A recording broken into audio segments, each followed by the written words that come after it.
At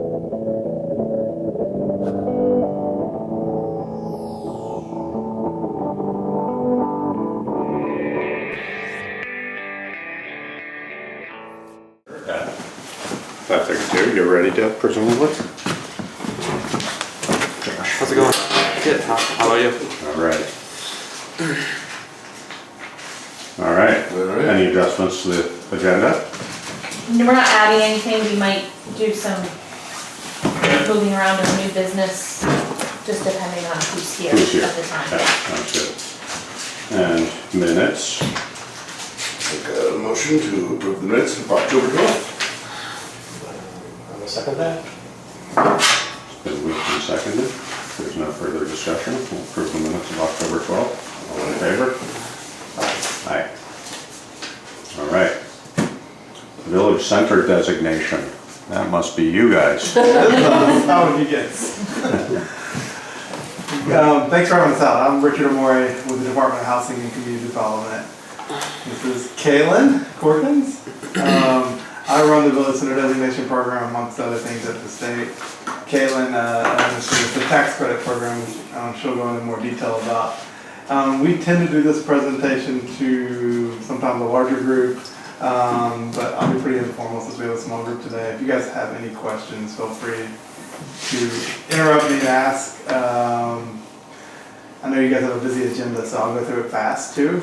I've left some information with Cynthia that she can pass out afterwards. She kind of goes into more detail about the program. You guys have been a designated village center since 2002, I believe. But without further ado, I'll go ahead and get started. I do this at community meetings and kind of always do a step back why our villages, are important to us. And I'm not going to read through all these, but it's kind of the hub of our communities, socially, economically, culturally, and it's, the home of government civic life, but it's also, it's the home where the largest concentration of our homes and businesses are. It's where we come together. Why does it matter to folks down at the State House or up at the State House in Montpelier? Our number one land use goal in the state is to plan development to really maintain and support our downtowns and villages, kind of separated by that working countryside. So much of what legislators do is the policies that get made and the incentives and funding resources available really support this goal. We want to make sure our downtowns and villages are strong, our working lands are strong. So much of what you see at the state level is really to do this. And one of the ways we do this is through our village center and downtown designation programs. What is the program? It recognizes and supports local revitalization efforts. And we do that with dedicated staff, myself and others, providing technical assistance, resources, helping towns access funding to support revitalization or improvements to infrastructure or other things in their village, as well as specific funding targeted to support revitalization efforts just for designated village centers and downtowns. I'm not going to bore you with this, but the program was set up in 2002 by state statute, defining what the program is, what a village center is. It's really the core of your traditional settlement. This is important because the program does establish a boundary of what's designated and what's not. So there is properties that are in the boundary and the properties that are out. Properties in the boundary receive the benefits, properties that are out do not. But it's really about the core of your kind of commercial and civic core of your community. We took a walk quickly this afternoon to see the existing boundary, but potential areas maybe the boundary could be amended to include, and I'll show a map of the boundary in a minute, to include additional parcels kind of on the edges that could be included and open to benefits in the future.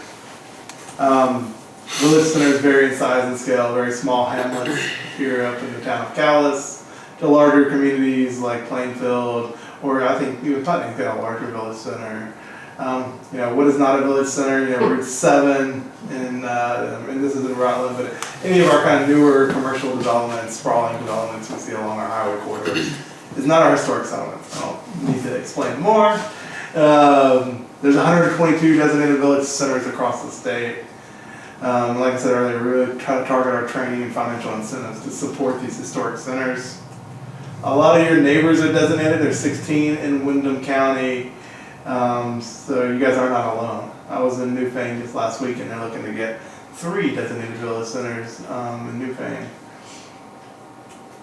So here's your designated boundary of Putney. We took a walk this afternoon looking at where we could potentially expand it, and we looked at areas to the south and north. Looked at going down the south to the new library and connecting it over to the Windham Windsor housing property that was just completed, and then back up, potentially exploring options to include the parcels north of the general store. And I don't know the names of the property owners, but the ones. Yeah, the Basketville site across from Basketville, and then a little bit by Anita's and Putney Friends meeting. Mhm. Because Anita's house is a commercial space too, but. And I know you guys have been very active, and it's great to see, with various state grant programs for improving sidewalks in the village. And being a designated village center, you guys are get priority consideration for those state grants, as well as Next Stage Arts has received tax credits in the past. So programmatically, designation is good for 5 years. Every 5 years, you got to submit a renewal application. Cynthia did that earlier this spring. And renew the designation. So you guys are good till 2021 to renew. If you guys decide to amend the boundary and add additional property, you'll have to go through an application process again, but it's pretty straightforward, pretty accessible. It's one of the easiest kind of state programs to be involved with, and it's all about incentives and kind of opening the door to state benefits. It's not a regulatory program, thankfully. There's enough of those in the state, right?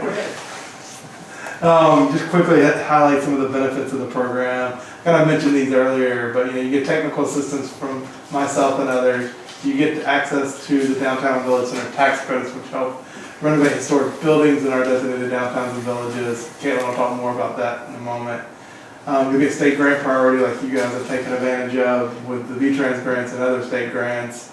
Our designated downtowns and village centers do get state building priority. I don't think it's too pertinent to Putney, but like in Brattleboro, for example, Vermont Tech, college went right in the downtown. We try to put our state investments right in our downtowns and villages to support the livelihood and vitality of the small businesses in our downtowns and villages. It tends to be in our downtowns that get the state buildings, either the state offices or the colleges, because there's a larger critical mass. But a few of the villages do have some of the smaller state offices, and they try to locate those right in the heart of the village center. And just a couple of years ago, they passed a new designation program called the Neighborhood Development Area Designation. And I'll go into more detail about it, but I think it was timely that we took the tour today, because you guys are doing a lot of housing projects. And I think some of the incentives from this program can really help the housing projects. Just to share some of the state grant priorities, the V-Trans grants that you guys have been very successful at and continue to be. I hear you're going to connect up to Landmark, which is great. Have that sidewalk system from the co-op all the way down to Landmark. It's amazing for a village to have that kind of bike infrastructure in the village. And then the planning grants, I think you guys, Cynthia was saying, applying for that this round to look at flood regulations. All these grant programs, you receive special consideration because you are a designated village center. I'm going to pass out a funding directory that highlights various state grants programs and the ones you receive priority consideration. This is just a little snapshot of those grant programs that support kind of economic and historic preservation efforts in the village. Just to show how these benefits, and specifically the downtown and village center tax credits, really make a big impact. Cumulatively, they can have huge transformational efforts in our downtowns and villages. In Hardwick, it's a bigger village center, but they almost receive shy of $1 million in state tax credits, and leveraged over $5 million in private investment, creating new jobs, new businesses, restaurants and housing right in the heart of the village center, and ultimately raising those grand list values, doubling, quadrupling some of those grand list values, which is impressive. Just wanted to highlight the Neighborhood Development Area Program. Like I said earlier, it is a program to support and encourage new housing in and around our designated villages and downtowns. So villages, any areas within a quarter mile of your designated village would receive or be eligible to be a neighborhood development area. It's a little bit more, a little bit harder program to get into than the village center designation. It looks at your zoning bylaws and looks at how they support kind of like smart growth measures and really encourage walkability because they want to put housing in and around our commercial centers so people can walk to support the vitality of the village center. But it does give substantial savings in Act 250 specifically. This is a big project in Burlington. It's a newer program, so we don't have a lot of projects to highlight specifically with the numbers. But this project, we did get the numbers. You know, they saved over 50 grand in Act 250. They saved 3 months of time. So from a development standpoint, this is huge. And these benefits go straight to the developer. So it encourages housing in and around our downtowns and villages. And we do that through saving money through permit fee reductions through Act 250 as well as some of the wastewater fee savings. And it can happen for small projects too. This is a smaller, like 4-unit caretaker home in Burlington. I don't have the numbers, but it doesn't have to be these big 40-unit complexes. You know, the 11-unit project that just got built here, and they could have, you know, saved some time and money going through if they would have this designation. They did a fabulous job without it though. It's a beautiful, it is amazing. I was so impressed. Before I pass the mic over to Caitlin, I just wanted to highlight that we do a Strong Communities Quarterly. I think Cynthia gets this. It goes out 4 times a year, sharing what other communities are doing across the state for kind of economic and village vitality. Also with upcoming training opportunities and funding resources available. If you haven't subscribed, I'm going to follow up with an email to Cynthia that I'm happy to subscribe to you guys, or you guys can have the link to subscribe to the newsletter to hear about what other things are happening across the state. Without further ado, I'll let Caitlin talk specifically about the downtown village tax credits.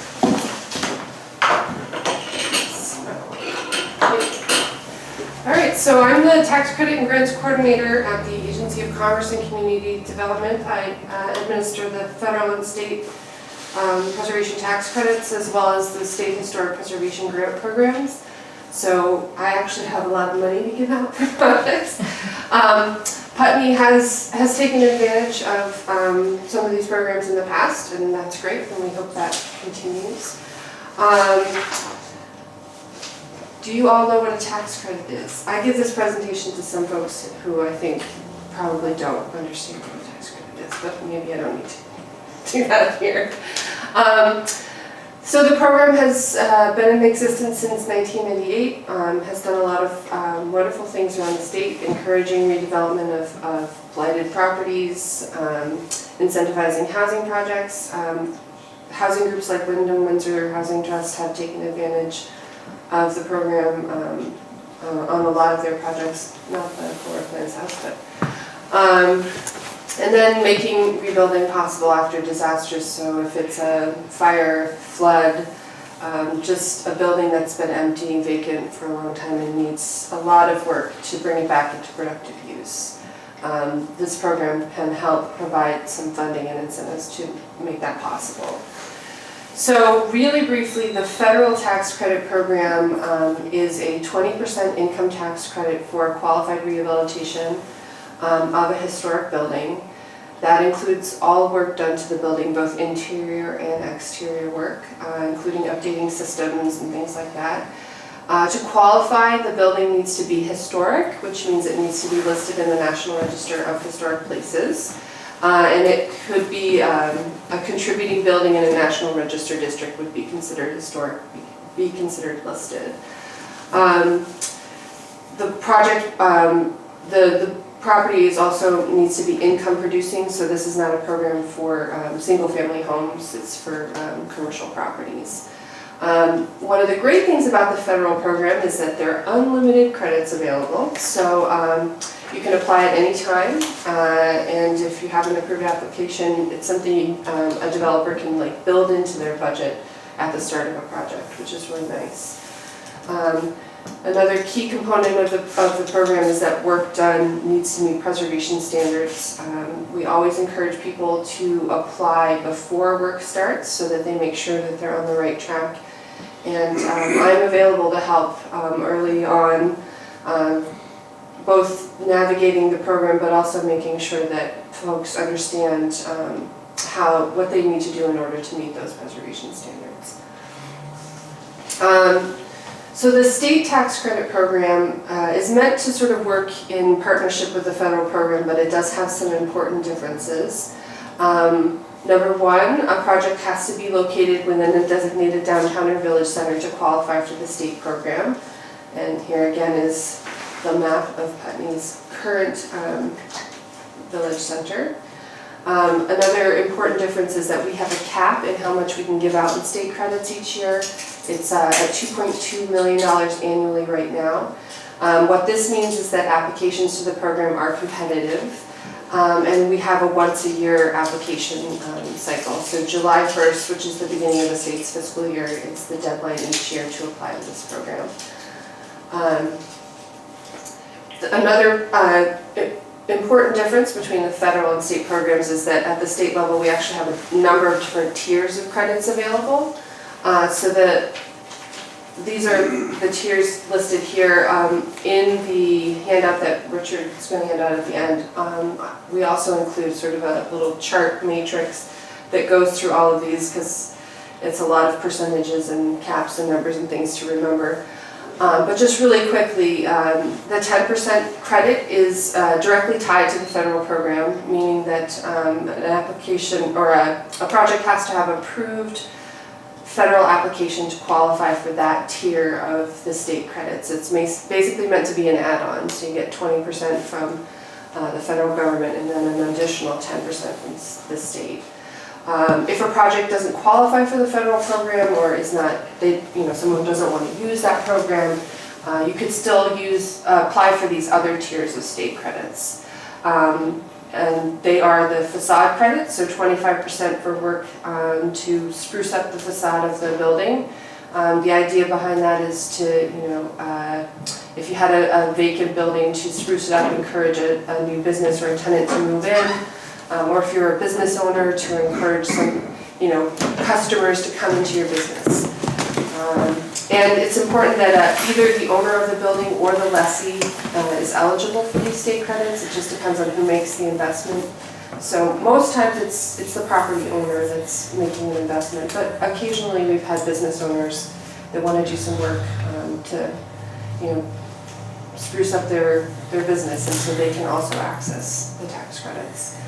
The technology improvement credit is for installation and upgrading of data and network wiring.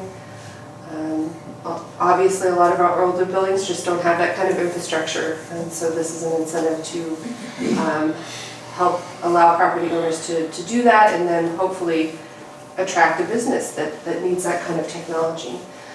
And then finally, the code improvement credit, again, 50% credit, and this is definitely the most popular tier of credits through the program. It's basically any work that you need to do to a building to bring it up to current building codes. So electrical, fire and safety, things like egress, sprinkler systems, accessibility. A lot of times those kind of things that are a barrier. If a property, if a tenant leaves, it triggers the need to make those upgrades, and that can be a real burden for a property owner. So again, this is hopefully an incentive that allows that investment to happen and that building to continue to be productive and actively used. Last difference, but a very important difference between the federal and state programs, is that the state tax credits are actually saleable. They can be sold to either a bank or an insurance company for cash. And this is a way for a nonprofit organizations such as Next Stage took advantage of the state tax credits. They sold them to a bank. And it also is good for folks that maybe they own a small business, they don't owe a lot in taxes, and so the tax credit isn't a big benefit for them. But if they could sell that credit, then they can actually get something out of it. And it can also sometimes be a really good way to help finance a project. If you're doing something big, like putting a sprinkler system in a building, you need a lot of capital to make that happen. If you're awarded a credit, you could go to the bank, get a small loan from them to do the project, and then sell the credits to pay off that construction loan.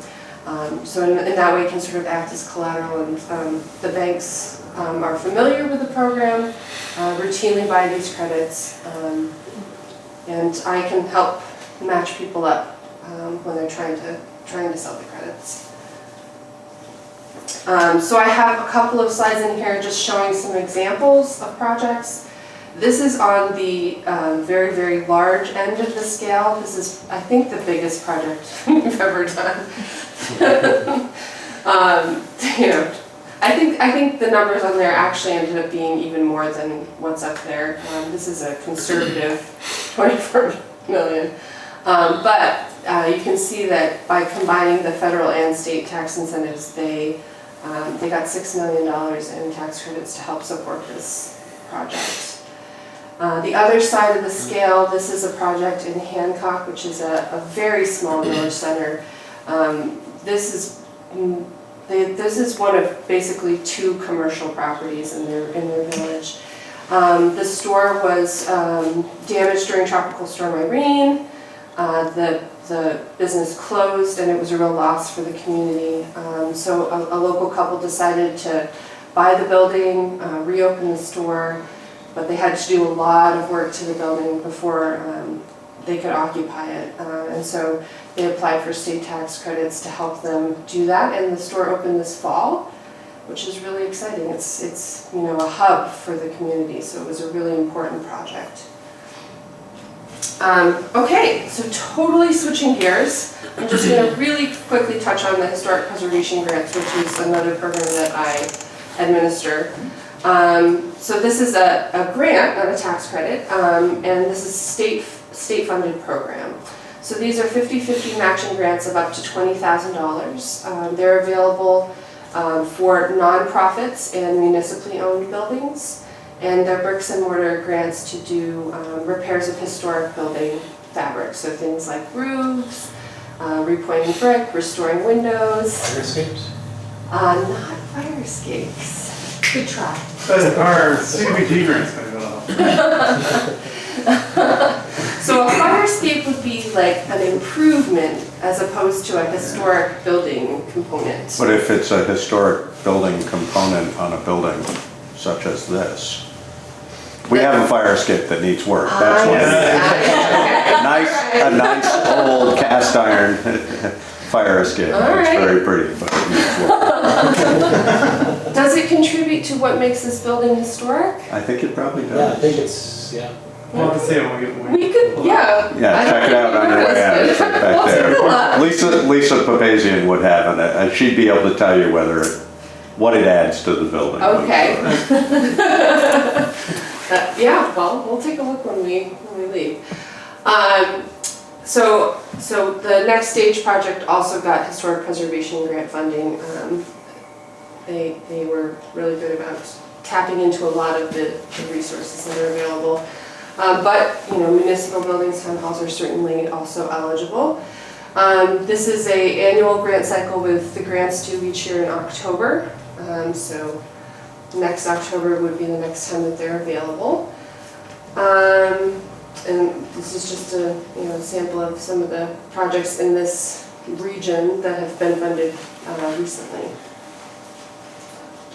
So that, I think, is it. Yeah.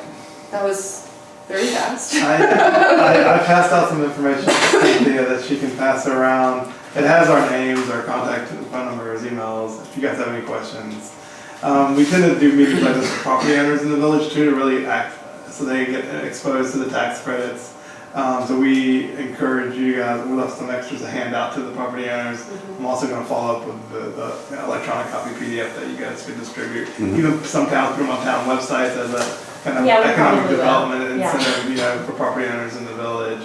And if there was a lot of interest in some of the property owners in the future, if you guys want to have a little smaller roundtable with property owners, we'd be happy to come down and talk with them about how to access the tax credit, to help with building improvements. Or if a lot of times zoning inspector will come out and know what's happening to buildings. They pass out the information, say, you're doing these improvements, you know what, you could save some money. Talk to Caitlin. Yeah. So anytime you see those kind of things, it'd be good to expose them to the credits just to help subsidize their efforts. And in general, like, you bring up the fire escape, which is great, but if there are future projects that the town is thinking about or know that are happening, please give us a call. We're happy to either, if it's a program that, I manage, I'm happy to help directly or at least direct people to the right person, because it can be, there are a lot of programs that can be very confusing. What applies and It what's amazes me how eligible these and- projects put all of this together. It's Yeah. like a little puzzle and they just Yeah, piece together all Yeah. of these, yeah. it can be very complicated, so Mhm. one of the things we try to do is help people navigate all of that. I mean, one of the main reasons that this even ended up happening was when we did our renewal of the village center designation back in the spring. Pip said to me, well, we're thinking we might want to change the boundary of our village center. He didn't really specify where he thought we could do it but we didn't have time to do that. So that's when I called and said, and at any time we can change the boundary. It's just really about looking at it and is there a need to change this boundary? What, will it help, and really our library should be in our Well, and libraries are center. traditionally acres. It was Yeah. when you guys set it up, and It that was, the and then boundary, and then moved, you guys so- moved it down to parcels. So not saying that that's gonna give the library, but it's just kind of making it a little bit more, And there's a state appointed board that makes the decision and grants designations. So Caitlin and I have a pretty good feel for what they'll accept, and we walked around with Cynthia today, and I feel like if you include the new library and kind of go back over the other side of the street where the credit union is, the bank, and then even pick back up to the new, or not new, but the housing project that was just completed, and then back up, and then, like we said, even to the north anchor, there's some commercial properties that there may be some investment in the future, across from the basket. Would it make sense to go like all the way to the co-op? I mean, Well, we talked that about would that. be It better wasn't- too, and- I might drive down there. I've actually stopped in the co-op in the past, but see how much further it is. Mhm. It may make sense. It could be it's a strong commercial anchor if it's connected by sidewalk, so that helps the argument. And the Yellow Barn music is So let's try- In between. in between the library and, which is a huge draw. Also, the next affordable housing development is gonna be down basically across from the co-op, so, Okay. Is it- all of which is sort of in commercial district, I mean, the mobiles or rods, Curtis's, the barbecue, it's all in that same area, so. Okay, we'll drive down Might be, there. might be worth Good day. thinking about, Yeah. yeah. I mean, you guys do have a pretty large one now, and so Yeah. there, at some point, the They just downtown say no. board says no. We only have so many tax credits and so many benefits, so we gotta make sure. well, what I'll do is I will, try to make it to a planning commission meeting. That was really kind of where this conversation during the town plan rewrite and so talk with them and see what they had. Pip really wanted to be here, but see if he had some thoughts of something that I'm Okay, not thinking of or what he, I mean, I think part of it was trying to get maybe our housing projects, letting them be able to access the tax credits, but Right. we're a little past that point right now. Yeah, because they would have definitely, I mean, they've done it. The one that's finished would have, the new one probably not, because there's not, it's a whole new construction. It's not rehabilitating a new an old building. Yeah, no, the lower plans would have definitely Yeah. been eligible if it was in the boundary. And they did do the federal program, so they Yeah. did get something at Yeah, least. so, but that doesn't mean we shouldn't, if there's more room for a little bit of expansion and helping, and just understanding more because I'm the zoning administrator, so when people start talking to me about things that I at least know that this is, Right. even if I don't really know, I can say, look, I have a phone number for you to call. Well, that's it. Exactly. Yeah. Yeah. Yeah. I think that's the most helpful. Has our thing. community center ever, the Putney community, have you ever heard from them about any? Who's that? They're down over, it's the community center. Yeah, Yeah. Christian Square. Right across Because the they've been street. doing some work on that building, just, that was a little. And they're already in, right, yeah. Yeah, they're already in. That They've was been a- there, it's been Putney Community Center for a long time. Yeah, but it's already in. Oh, in the village district, you mean, Center yeah. designation, Yeah. so that was one that I circled on here, thinking maybe that they should. See what they might be Yeah. able to I don't do, yeah, that would be a think good I've idea. talked to anyone from there, but Okay. I also don't remember. Yeah. And I think if you guys are gonna amend the boundary, I think the biggest kind of like, if you need a deadline, July 1st is when tax credit applications are due. And that's the main benefit, or one of the main benefits Right. of the designation program, so you'd want to be designated before July 1st. Yeah. So those properties would be eligible. So to go after most the of them next are one. anyways, the ones that I'm thinking of, they're already in there. They're already in, It's right, just yeah. making sure they know what that means to them. Yeah, and Yeah. that's one of the biggest things, a lot of folks just don't know. They're occupied with running their business and making ends meet, they're not Yeah. thinking about state government at all. There's really no way that the municipality can take advantage of tax credits at all, right? Correct. Right, yeah. You gotta have income tax liability. Right, or as you pointed out, you can sell them, but we're not eligible, Eligible, right, right. Nor religious. Right, Right. a church. I mean, But like next the stage community was a center church, but could- now it's. Yeah, that was the Community first time they center told me. or something like that. Yeah, But the historic preservation grants, municipalities Yeah. could definitely take advantage of. and we're gonna Yeah. look at that fire escape. Right. Yeah, no, I was trying to think that, I mean, the reason I would guess that it plays a role in the historic aspect of the building is because it allowed an egress from what was the theater upstairs. So there's a stage and everything, and it's the back exit from upstairs for that. So I'm guessing when they used that as a theater, they probably, You probably got historic documentation, historic photographs of that, I would imagine. But supposedly it's on the cover of some book, this one. The fire escape I is? think that's what Lisa was saying, something Oh, like Lisa It might be on. Yeah, she that. Yeah. It's, I think I remember. She's such a great asset to have in the community. We gotta be careful, we don't wanna overdo it either. She's really busy at the moment. I would pass these out in a little bit, so that, I know you guys have a video agenda, so that was really helpful. thank you. for me. Yeah, that's great. Yeah, Thanks feel for free to having reach out us. to us and I'll follow up tomorrow. and some okay, stuff. yeah. Good. All right. You're next. So I'm gonna rearrange, share. Is that a copy of the sheriff sent you? It is. It is, okay. Is that right? Final copy, these are all rough final copies, so they're gonna be pretty similar to mine. Alright, I gave them each one already, so. Oh, okay, perfect. Yeah, Well, he that sent it works to too. me this morning. So that's the final one that will be on the town's file. Oh,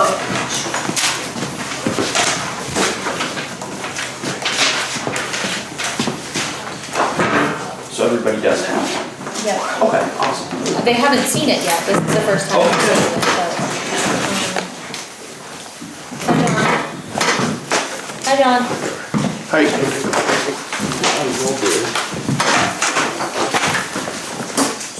There are some parts that it's missing, just that I printed out for more like, just so you can visualize the area better. Oh, okay. Strip it out. So there's Yeah, you wanna put that with yours? Oh, do you have that one? Yeah, that's my one. That's the black Oh, copy. that's I have a the bunch good of one. different copies here. I wasn't gonna put these in here, but it's kind of hard to imagine without Yeah. the pictures. I'm just like your share. There's another thing in your packet. It doesn't need to be a part of the study, but it's easier for everybody just to visualize. And Scott, here's a copy for you. That can go on the back part of that sheriff's letter, the traffic study memo. Thank you. Bye, thank you. Thank you. Have a good day. Take care. All right. So I conducted a traffic study on Westminster Road, and those pictures that I just gave everybody should have them. It maps out the area that I conducted the study on. This study is a necessity for changing the speed limit from 40 miles per hour, what it is now, down to 30. You guys could move it down to 35 without the study, but Cynthia requested if we do the study to see what it comes out to be. And then you guys will have the option to go either up 5 miles an hour or below 5 miles an hour of what our recommendation is. There's a lot to it. I'm not going to go through everything, but pretty much what I did is I went out and a personal vehicle, with no markings, anything like that, to give the community and people traveling on Westminster Road the idea that there's no police presence around. So people are gonna naturally go the speed which they feel, in a sense, the logic behind it, they're gonna go the speed they feel is the speed they should be traveling on that portion of the road. All my data should be, I believe it's the 4th page. Starts at the 4th page, there's just 4 different pages. I only gave him 3 pages. Oh, He didn't okay. give me that. He didn't give you this either? Okay. Yeah, this He kind is of, I think he kind of out, I think he yeah, did a that's all of the, that's just the, summary. yeah, summary of all the numbers. So, yeah, this, again, this isn't really needed to be a part of the study, but I just added it just so you can see if you want to pass it around. So I took the speed of 100 vehicles, again, in a personal vehicle. I got the speed, I got which direction it was traveling in, if it was a truck or car, everything's marked and all that data. I came out 2 separate times of the day. I think the first was 10 or 10:30 to 11, and the second time was like 1 to 2, just so there's 2 different time periods that people are traveling. So then we got all the numbers calculated that are in the report. I had my road,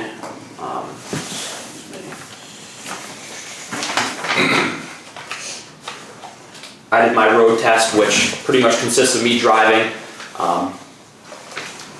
and in a police vehicle between 25 miles an hour and 50 miles an hour, see what feels right, which is a speed that doesn't require much braking.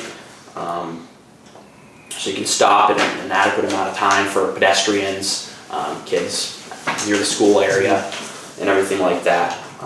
The biggest thing that I found, Yeah. if you're traveling south from Hickory Ridge Road in that area, it's not exactly where it is, but if you look at the map, it can give you an area where I did the study to and from. If you're heading south into the school zone, it goes directly from 40 to 25. I've had a lot of complaints that, cars cannot, go directly from 40 right to 25 in time. Everybody's just, everybody's rolling into the school zone around 35, maybe even still 40. So I think that was part of the deal too, is if we have traffic, especially coming south, gradually decrease their speed to potentially 35 or 30 before the school zone, then it will, it'll gradually slow people down rather than just going to 40 to 25. You see that, a good example of it is Route 30. All the villages, Newfane Village, Jamaica Village, Townsend, they're very good about that. They post, if you're in a 50 zone on Route 30, they'll post that there's a warning that there's a 40, then you have the warning, or then you have the 40 mile per hour sign, and then you have the warning that there's going to be a 30, and then there's a 30 mile per hour sign. So it gradually slows people down, which, it seems like it works pretty well. Yeah. So that wouldn't be a bad option. Ultimately, my findings were, and the recommendations was a 35 mile per hour speed limit. Again, you guys can go either up or down with that, 5 miles an hour, so you guys could keep it at 40. You could bring it down to 35, which you really didn't need the study for, but it doesn't hurt because now you can go down to 30. And why would you choose 35 as opposed to 30? I mean, I'm interested that the average is that close to 35. I would have guessed it would have been higher. Yeah. Is that sort of how you come up with that recommendation? Is roughly what people are driving? The recommendation is all off, the findings with all the speeds, which should be floating around. Yeah. If you look at the data, the model speed, the average speed, ultimately, and the percentage, or the 10 mile pace, 32 miles per hour, and it explains everything right above. 32 miles an hour and 41 miles an hour. Right in between there's 35. Then also my experiences with driving the road, it is pretty flat, so it should kind of, 40's not really unreasonable. Yeah. But also there's a lot of driveways, as I mentioned in the study, a lot of driveways. There's a blind knoll, which there's also driveways that surround it. West Hill Road's right there, which is a somewhat busy intersection. Yeah. And it can be kind of tricky getting out of with the angle that it slopes down. And not to mention, you have the school zone right there and a bunch of pedestrians. There's always people biking on the road, and there's no shoulder. It's just really not that wide of a road. No. So that's my recommendation, and then you guys can take it from there. You guys can go either down to 30, you can keep it at 40, or you can bring it to 35, my recommendation. It's totally up to you guys at this point. And it looks like from the picture that you're really talking about right at sort of the northern boundary is essentially right in the barnyard at Goodell's. Is that right? Near Harlow's Trucking is where it comes out, just south of there. Yeah. So that, and you guys can, if you feel that it shouldn't be all the way to, if you're traveling north from the Central or West Hill Road, if you feel that you don't want to have it go, be 30 all the way up to that point, maybe just want to do it just beyond the knoll, that's an option too. I went this far. So north and south don't have to be the same? I don't believe so. Okay.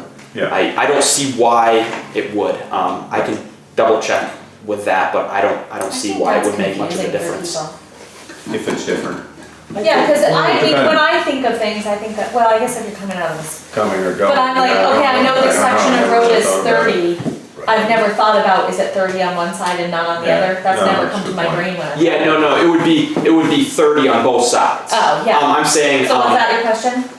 That was your, yeah. Whether it needs to be the same, either, yeah. Okay, So you okay, could is that- adjust the whole thing yeah, south. both is what ways you're it would be, saying. Yeah. both ways it would be the same speed limit. Right. North and south, sorry, I guess I misunderstood your Yeah, question. no, that makes sense.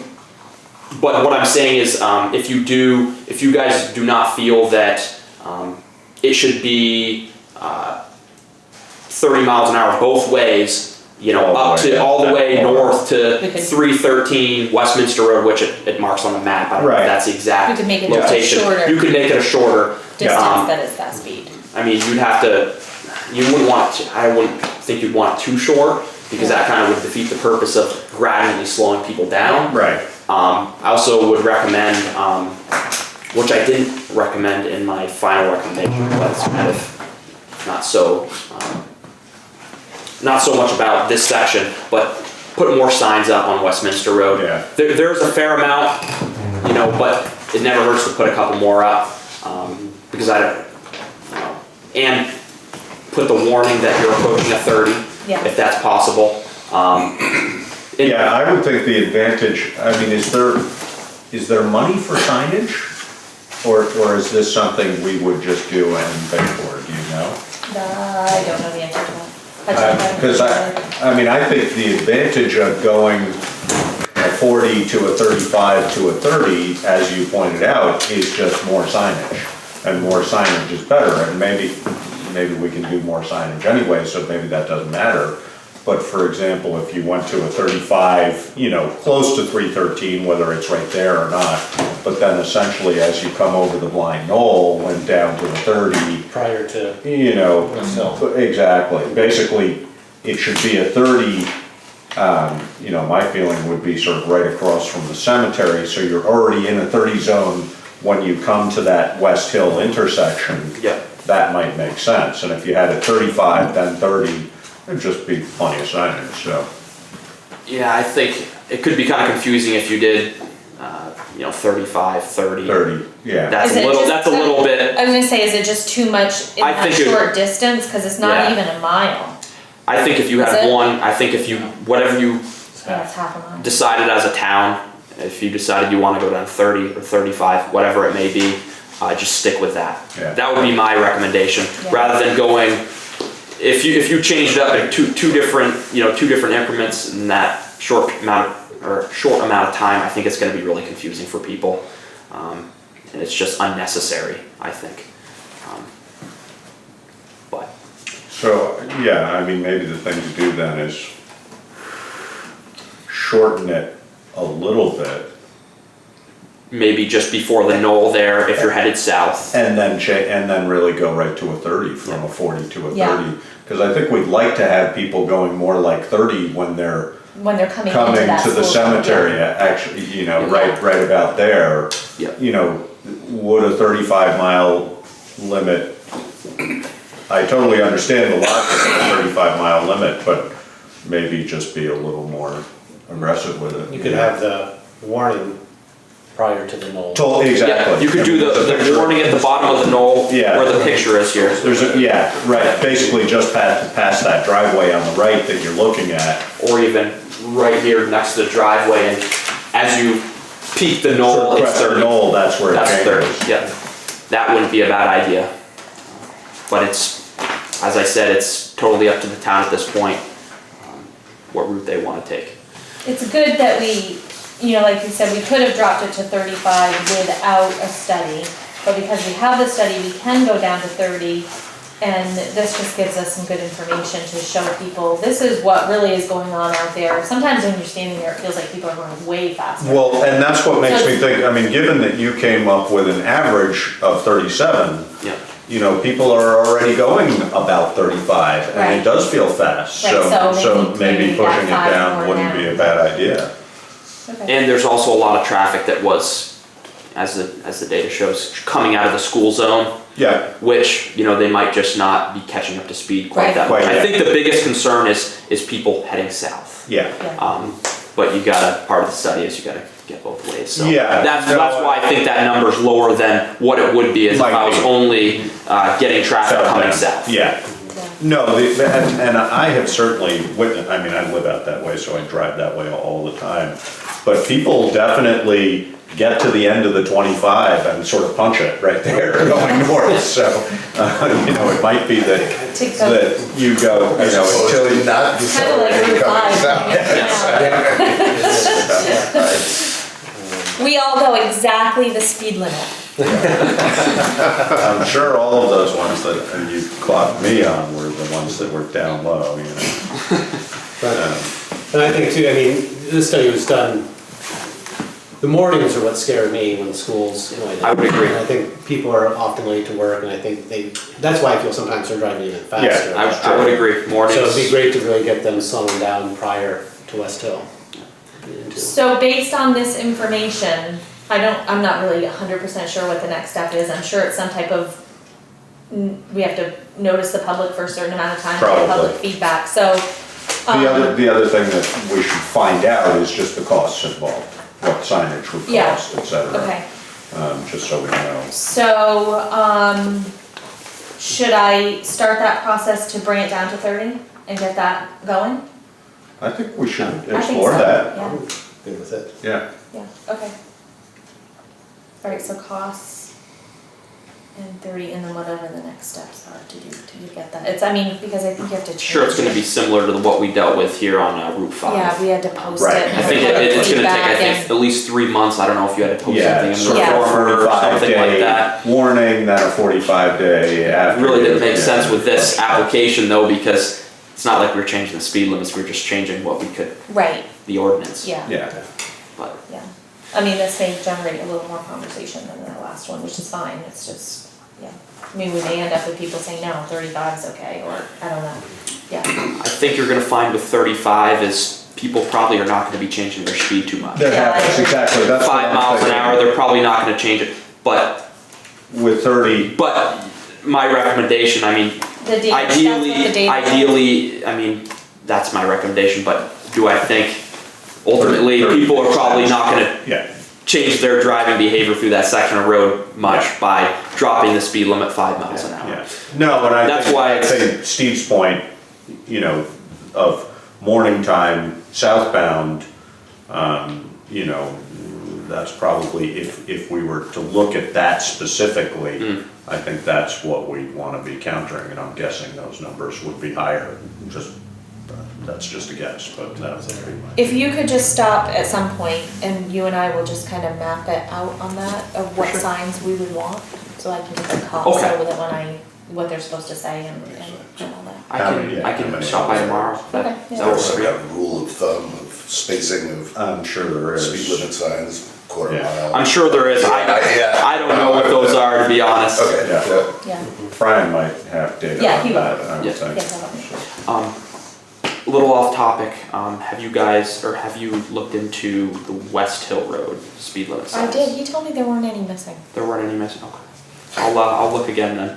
Maybe they, Have you noticed any West speed Hill? limit since they did the paving? No, no, I Of course, I haven't. don't ever look at speed limit Yeah. signs. I could drive down, Turn to the camera and say that. do you guys actually, could you tell me where your speed limit signs Of are on course. all roads that you drive all the time? Yeah. They don't look at the speed limit signs either. So I don't know if I would notice if they were, but he said he went and checked I'll look and he again didn't then. think that there was any missing. That doesn't mean that if you think there should be more, that. yeah, no, I think it was more like I thought there was one missing. I'll double Okay. check though. Yeah, the other thing that I would just say about West Hill is, and I'm guessing, doesn't seem to me a huge problem, but more signage related to the stop at the bottom of West Hill Yeah. probably wouldn't be a bad idea if we don't have, I don't really think about it. Well, you don't look at the signs either? Well, I always come to a full stop, so, but I don't really think about it, whether, sort of dangerous intersection or Yeah. what the signage is there, so. Just the angle, I think, makes it the angle of it, because sometimes when you're looking over, you'll be looking at your B pillar and it will be obstructing your view Yeah. of the traffic coming south Yeah. on Westminster Road. Yeah. And there's a lot of visitors that use that. And it's just Yeah, one of those, absolutely. it's one of those intersections just to roll through. Roll right through, It's like right. As a yield, bottom of Yeah. Very Ridge Road. Yeah, Yeah, oh yeah. So, Okay, all right, thank you. yeah, alright. thanks a lot. Yeah, no problem. Helpful. And I'll stop by tomorrow so we Okay. can figure out the signs and everything like that. Thank you. Thanks, have a good night. You as well. All right, John, you're next. All right. I didn't know what you brought. I did not reprint everything for them. I printed it like 3 times already. No, don't print everything again.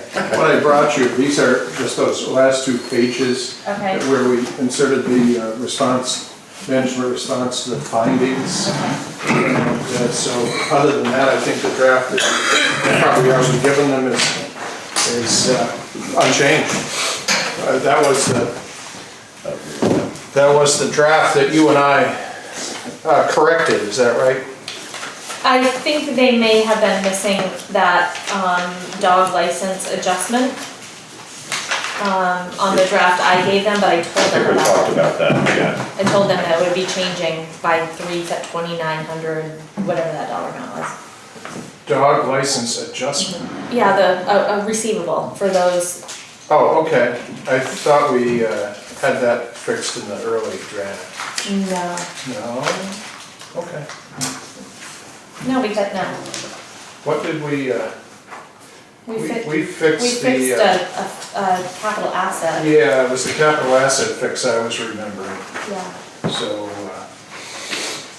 and I think after you and I made that fix, the only thing I noticed that we hadn't done was in the note 1 where we talk about what the new policy is for capital assets.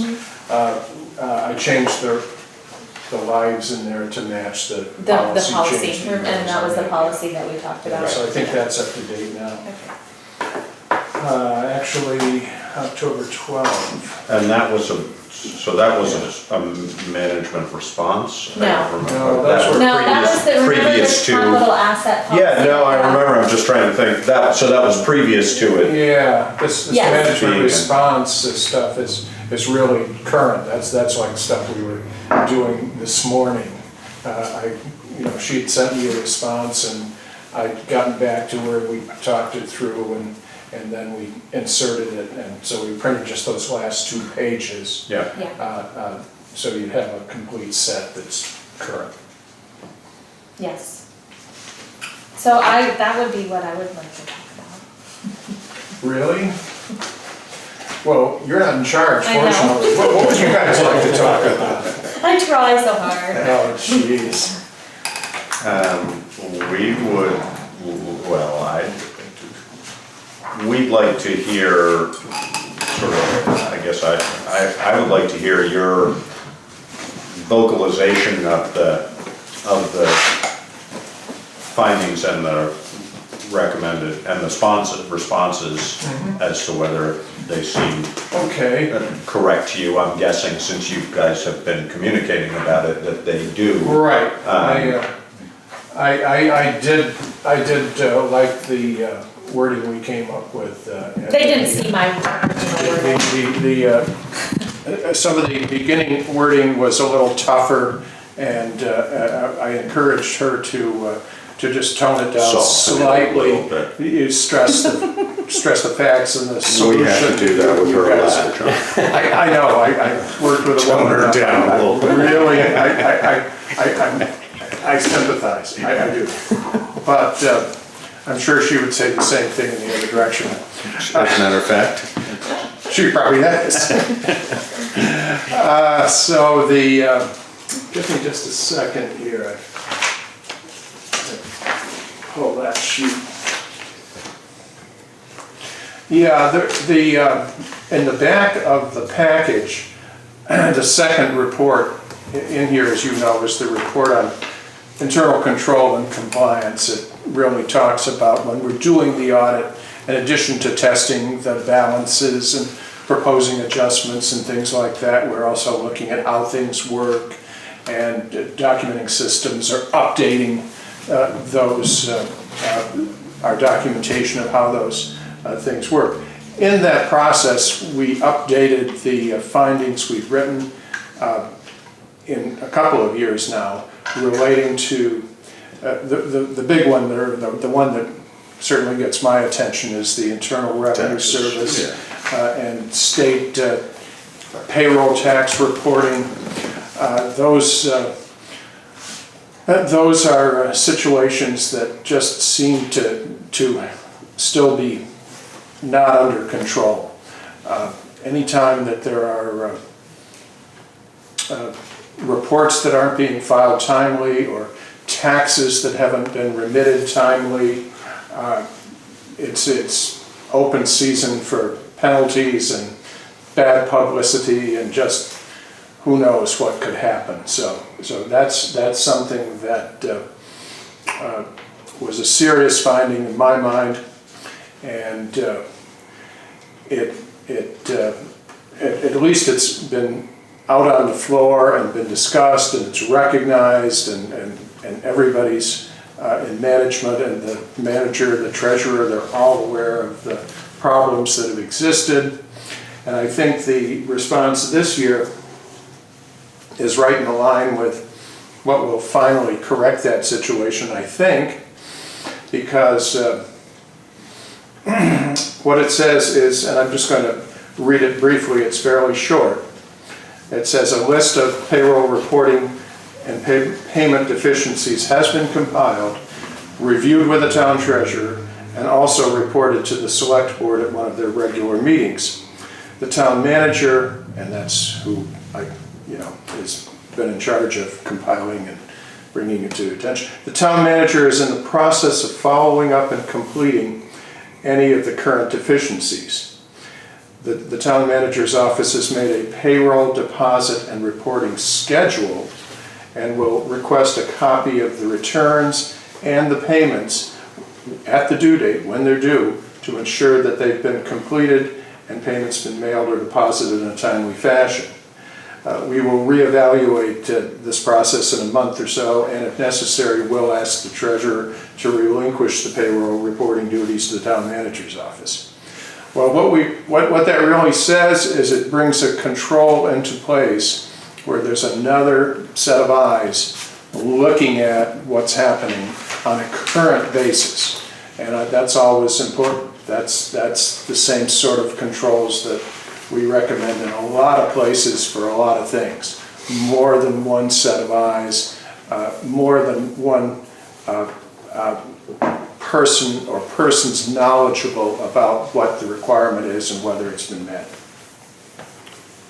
The one thing I would add also that is not in here, but that we did is we've taken the steps that were necessary to allow the town manager to work directly with the IRS and the state, and also extended the power of attorney so that she can do that going forward.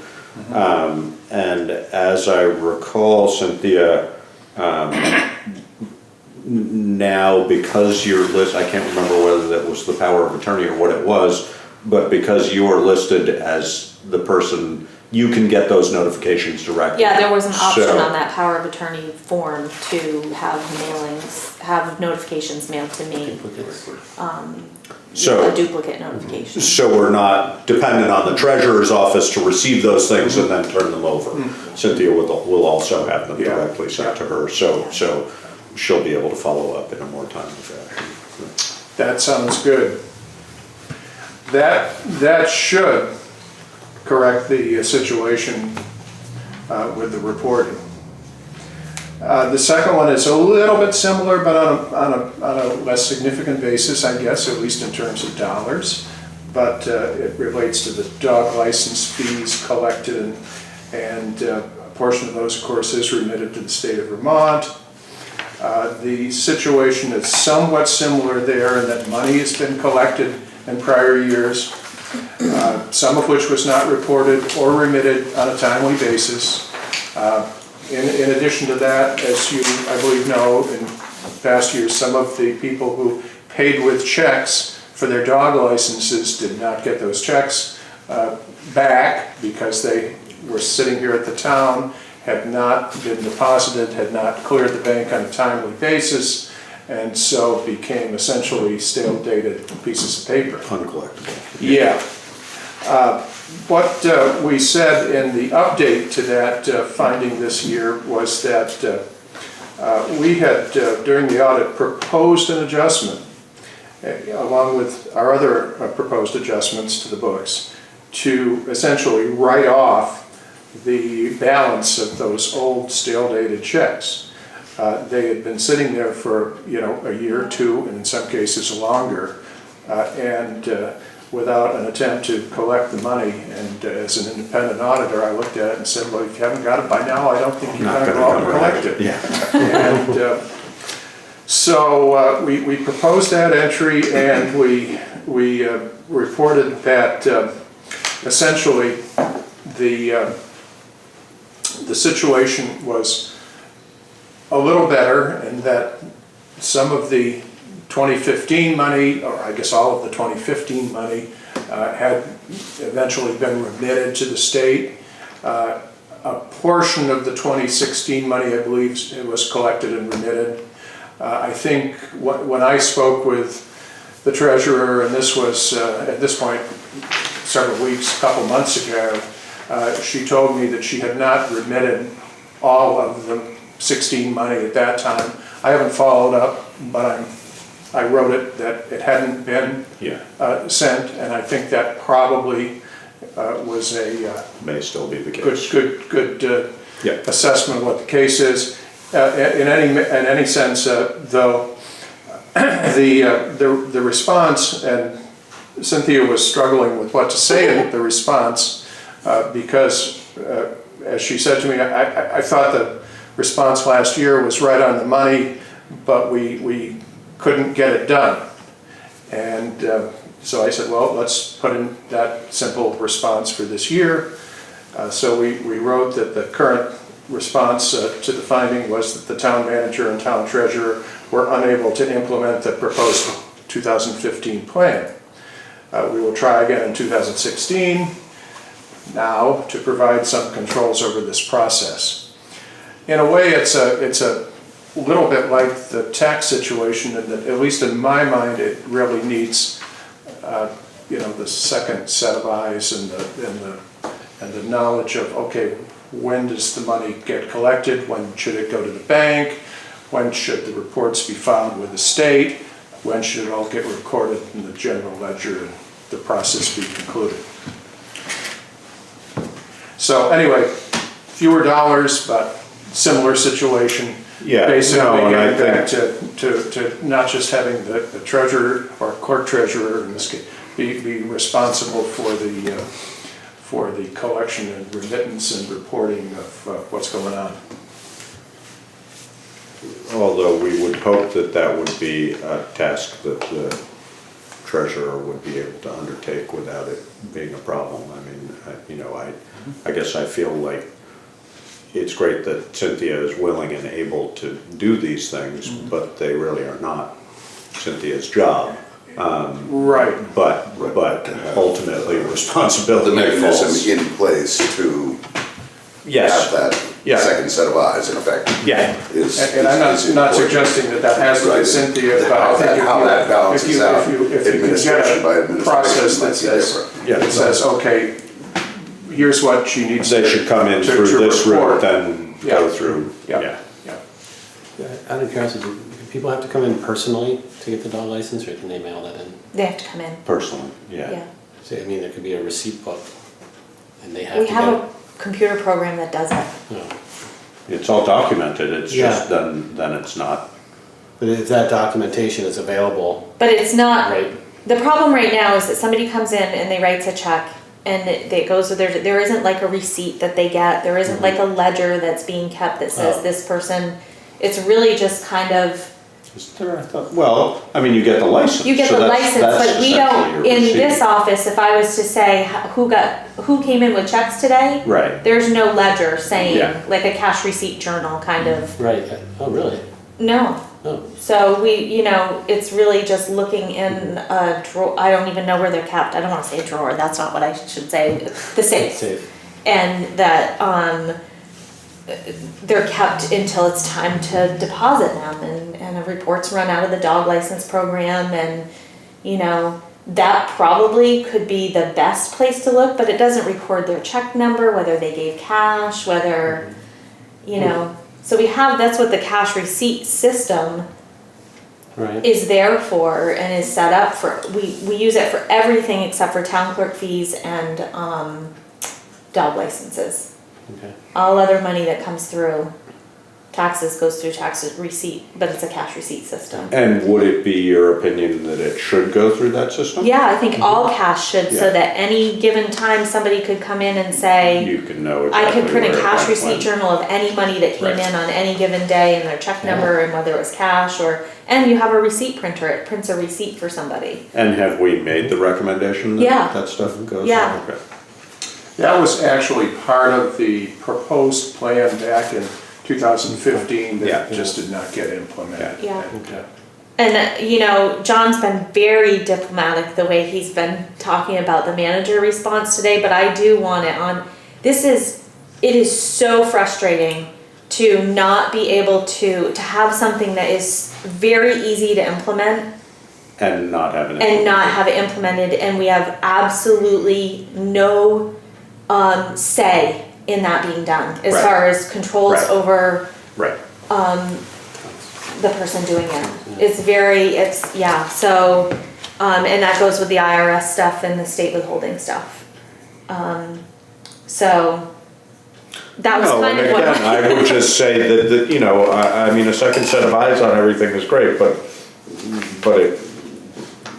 it really isn't your job to have to do this other than being the finance director. Right. You oversee it, but, the tasks of the treasurer and clerk should remain in the treasurer and clerk's Yeah, because one of the office for things all that we're practical in purposes. jeopardy of having happen is now some of this stuff isn't, if I end up doing it, we aren't getting that second set. Now all of a sudden, It's you. it's me. Right. Laura obviously is the, Right, keeps an eye on it. keeps an Yeah. eye on things too, but Yeah. we're just shifting that one person doing thing over to another one person. Right. So, clearly we need to Change that. change that. Yeah. So, in the context of what is the responsibility of treasurer versus management, I would say that kind of a basic tenet of internal control is cash More handling. eyes, yeah. Cash handling on one side is generally separated from bookkeeping and accounting on the other side. Yeah. Which, that means to me that finance has every right to know what the activity is. Absolutely. Right. In that clerk treasurer situation. And in fact, if you if you view it this way, and I think I would, which I probably differ with you, I would say that as part of the recording, you have to know what you need to record, which means you need to know what came in, where it went, and it's a logical follow-through Right. from that is has the report been filed with the state, which triggers the payment of a portion of, in this Right. case, the dog licenses back to I guess third party. my feeling would be that all that documentation should occur in the treasurer or clerk's office and then be reviewed by Cynthia, and that's where I we agree, get the that's controls on. a good way you to know. make it Yeah, work. because What I'm saying is that there's the authority the on the practical, other side. right, Yeah. of course, So yeah. you can bring it any way you choose. Yeah. But Yeah. as an outsider, I can say I've seen it done both ways, both work. Yeah. What doesn't work is What's been happening. the current. Yeah. Yeah, I mean, and that's why the cash receipt system is the Because then it's all answer, documented. because then it's, Right. and then it's documented, and then the report is handed to me, and then Right. I have to make sure the follow-through. But at this point right now, I have no idea Right. what's going on. In the payroll stuff, and that's a little different, I can find that out easily, because payroll is processed through a system. You know who you've paid, you know how much you owe, you know what the reporting's supposed to be, so that's a little bit, So that's something that as we approach well, at some point when there's gonna be a change in that office, maybe we should be looking hard at our policies surrounding that, so that anybody who's coming into that office, so that would be something that would be Yeah. started. Yeah, this, well, we're currently. So it wouldn't be a question of whether it should be done or not, it's just the way it is done. Yeah, we're currently, Laura and I have sat down and we're reviewing all of the financial tasks that happen in this office, no matter who is doing it right now. Right. And looking at how that can be structured, So that, yeah. because we gotta move forward with plans of something. Some sort of Yeah. transition. So, Yeah, no, and I think that it would be incumbent on us to have policy written that would state how we would like that to be done. And then if policy isn't being undertaken, there's sort of somewhere you can point a finger and say, well, this is where it's breaking down. Yeah, and that's why the structure of whatever this next structure is gonna be so important, because no matter what Right. we put in a policy, if you have an elected official that doesn't follow that policy, you Right. cannot make them. Right. I guess that, yeah, the advantage would, I mean, we could at create least a it would policy be. now. I know, no, If- we could, but, again, if we do end up with a transition in that office, having policy laid out so that, for all practical purposes, it's just the way things are done, then that would be, you're right, we can't. Yeah, I've we seen can't- it. No, I know, Yeah. I'm just saying that then somebody coming in would say, oh, okay, this is how it's done. I've seen- Whether they would necessarily follow through on Yeah. that, but at least the policy is there. It also gives us something to lean back on, and in fact, we may already have policy to this We do have effect. some already. Exactly, that at least we could say, okay, under town policy, it should be being done this way, and it's clear that it's not. As it is now, some of that's a little vague, so, I don't know, but it sounds like you're headed in the right direction with Yeah. figuring that out. Anyway, so, Okay, I expect it'll get tightened up, I really do. Yeah. I think well, I think it already is getting tightened up. I think it's progress That's has the right been way. made. Yeah. I think it'll get finished. Yeah.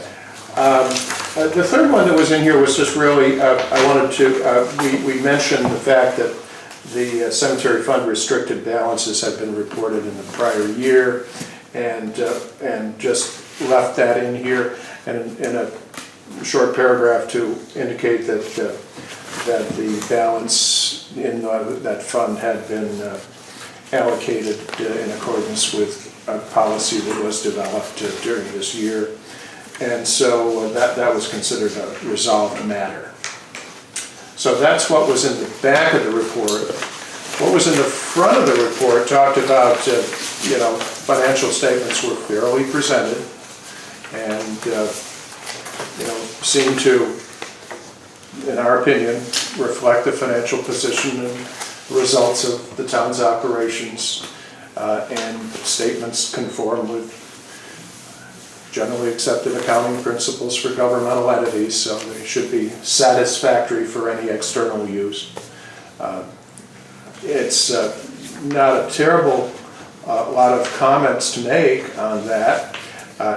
Basically, as you know, you're in good shape versus your budgets, and you're not running big deficits, and things are moving along.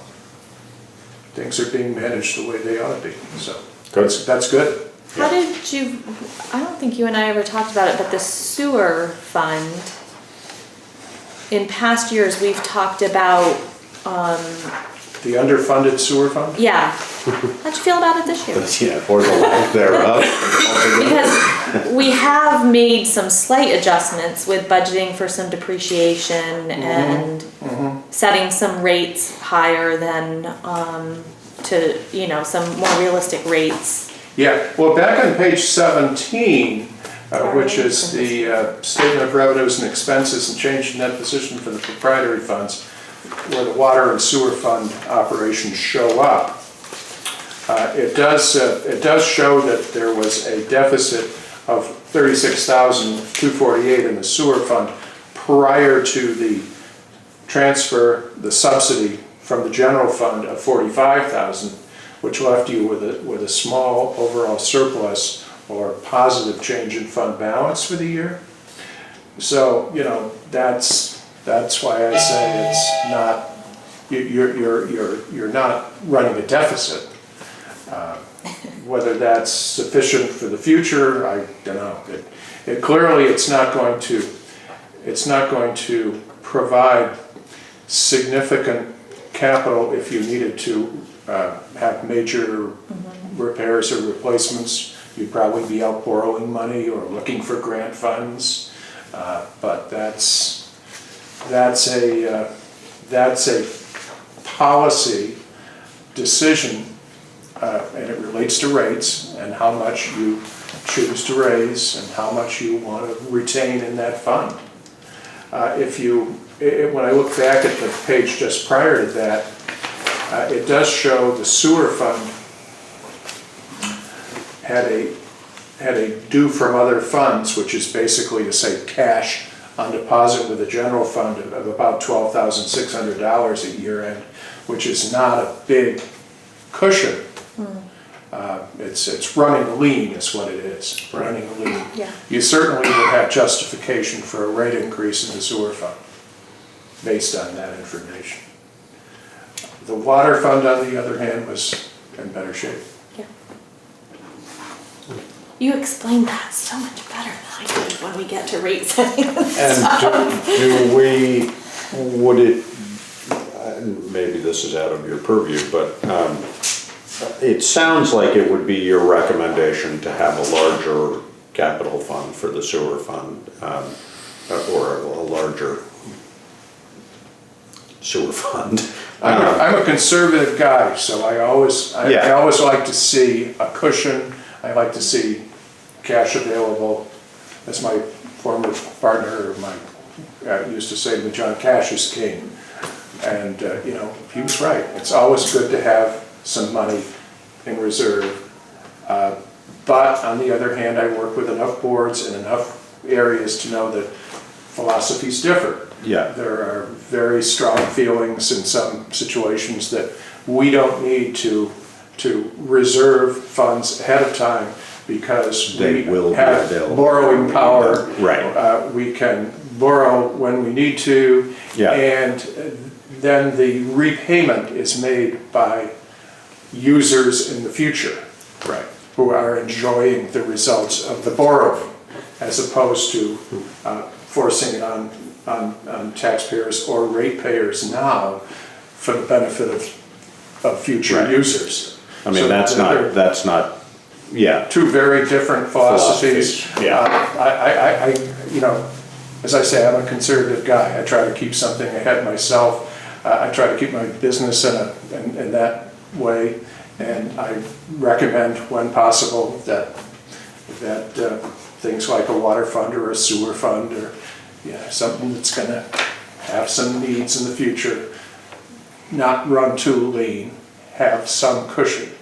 I think what's gonna be helpful, obviously, is this project that we're doing. Clarification, right, With yeah. the sewer, having this engineer help us come up with a capital plan. What are our critical projects that are gonna be in the next 5 years, so we're in the Right. process of doing that right now. Right. So I think that that's kind of why we've just remained somewhat status quo, waiting for this information, and knowing what our expenses are gonna be. Yeah. And, No, and I think that's we- coming, and hopefully that will give us a better, It will be good. It's good that you're doing that because I'm sure, you know, the life of some of your assets is such that Finite. you're Yeah. looking at a need in the future. yeah, you know, and even just one pump is $10,000. And we That's don't right. have a lot, like you said, we don't have a lot of That's right. cushion for a $10,000 pump. You'd be borrowing from somebody if you had to. Right. Had to do that. Right. No, and of course, we're, you know, in the luxurious position right now of being able to borrow money cheap. Good But point. going forward, That's- you know, that's inevitably gonna change. And we've had that discussion related to capital funding for trucks, fire department, highway, et cetera, as to whether we should be trying to pay them down quicker, but. It's hard once you get, we're in that cycle of borrowing Yeah. for everything. So, and once you're. Which is not a bad thing to do It's when not it is bad, that, when yeah. it is as cheap as it It is is, right it's now. just hard But to you don't wanna get, get caught off guard when it's that hard to changes. get out of it once Yeah. you're in it, because Yeah. you can't find a logical way to do it and not have it cost a Yeah. lot of money, so. So to. It works for us. I guess to We're not- conclude on that, I think you might want to start easing in the direction of weaning away from some of that borrowing philosophy. Yeah. Yeah. And what else? Anything else? I think that may be I'm it. gonna be watching my speed on the way home. Yes, I Don't pay do. attention to speed signs, John, come on. I don't pay attention to them, I just know what the speeds are in certain areas. Gosh, when I drive to my office in the morning, I too know where every speed sign is. I do. You just know what the speed is because you're used to driving there. Well, I also know because once in a while I have a guy that looked like him. Remind me where I was. Did you see that sign back there? Oh. No, I don't look at signs. You see, actually, in my office though, one of my helpers in the office now is the wife of our county sheriff. So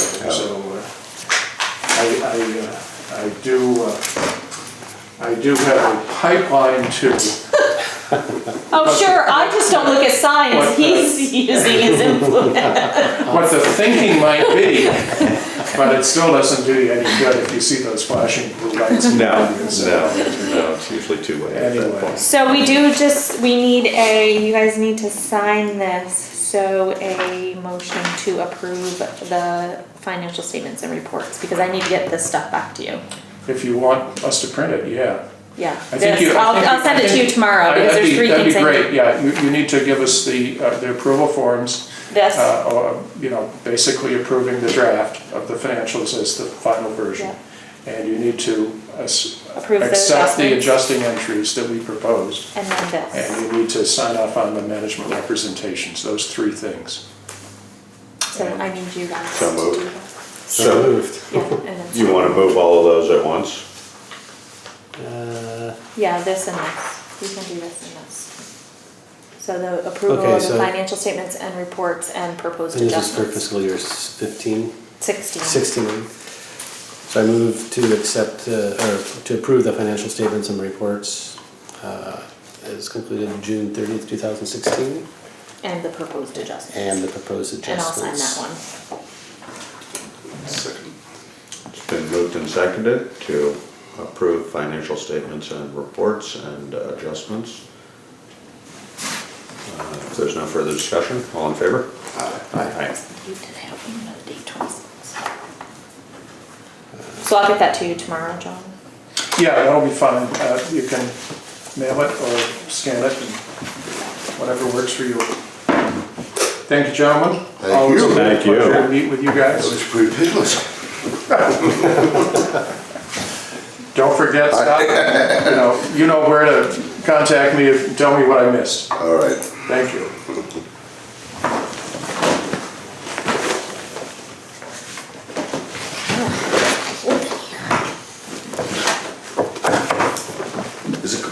Yes, it's freezing. Yeah, I was gonna say. Feels good. Do you think it is? Still No? getting over it, a cold. Thank you, Thanks, John. John. Okay. So next will be the Windham Solid Waste Management District budgets. So basically, all we need to do tonight is just chat about this, just because there's a ton of information in this packet that they sent. And just a brief summary of what's here. There are two budgets. One budget as is, everything remains the same. One budget without the recycling. So with everything remaining the same, their budget, our assessment would go up around, well, it's $5,967 from, Increase. yep, that would be an increase. We pay this year $33,000, it would go up to almost $39,000. Without, it would Where be are you a, seeing that? well, you have to dig 33? through. Okay, so, yeah. Yeah, that's why I wrote it down here, because it's, I think there's one page in there that's like a summary, Proposed. right here. I see the 39,000, I just didn't see the 33,000. That's the FY17 leading number. up. Yeah, but I show that as 27, but I don't know what that is, but doesn't matter. The without, the assessment would be $24,058, which is a decrease of $8,962. From the baseline, but not from the new, right? Yeah, from, what? Yes, from the FY, From what what it is from right what now, we yes. are, exactly. Yeah. So one reflects an increase, one reflects a decrease. Yeah. So then the back two pages, So just to be Yeah, clear, go ahead. the difference between that is the difference of almost $15,000, right? Because it's either 24 or 39. Is that right? yeah, Okay. yep.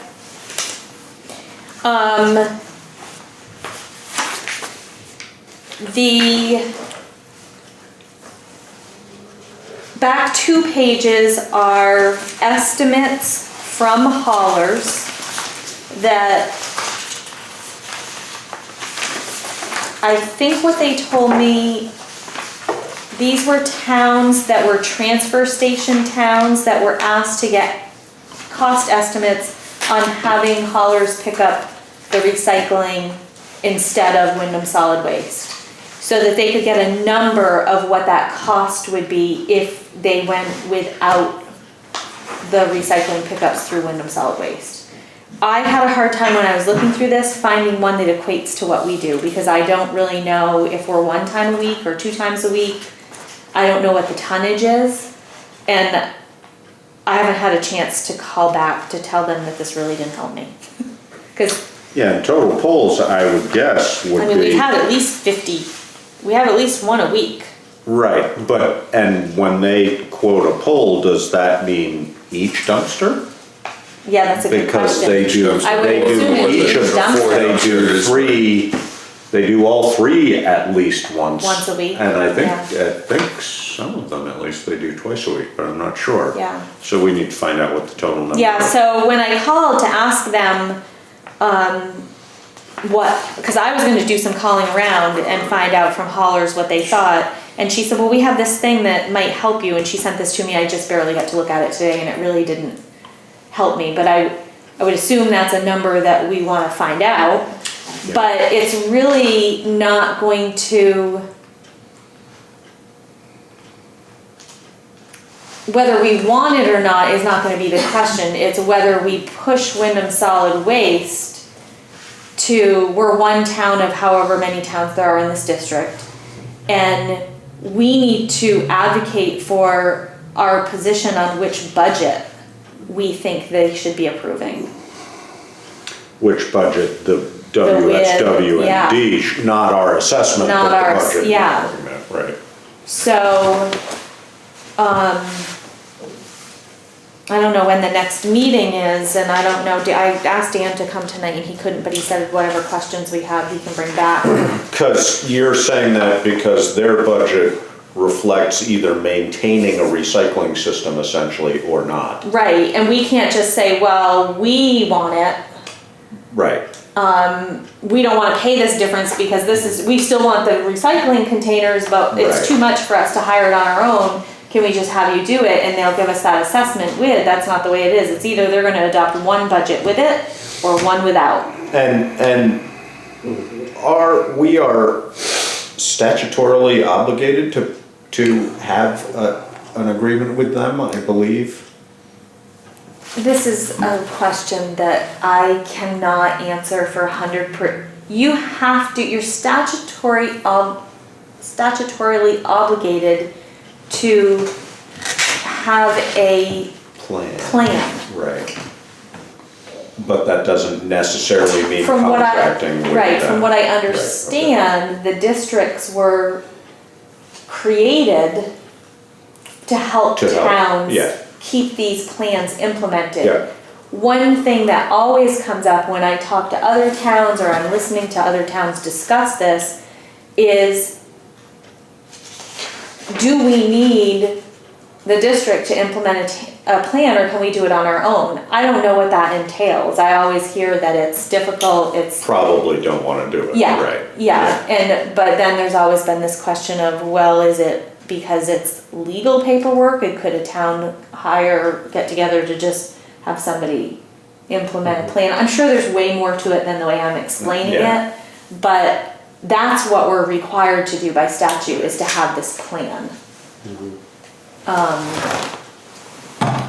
So I think the best thing to do between now and, I don't know, like I said, I don't know when their meeting is, when they're making this final decision, but if you guys wanna take some time to look at this and get some questions to me, I will call them and get questions answered.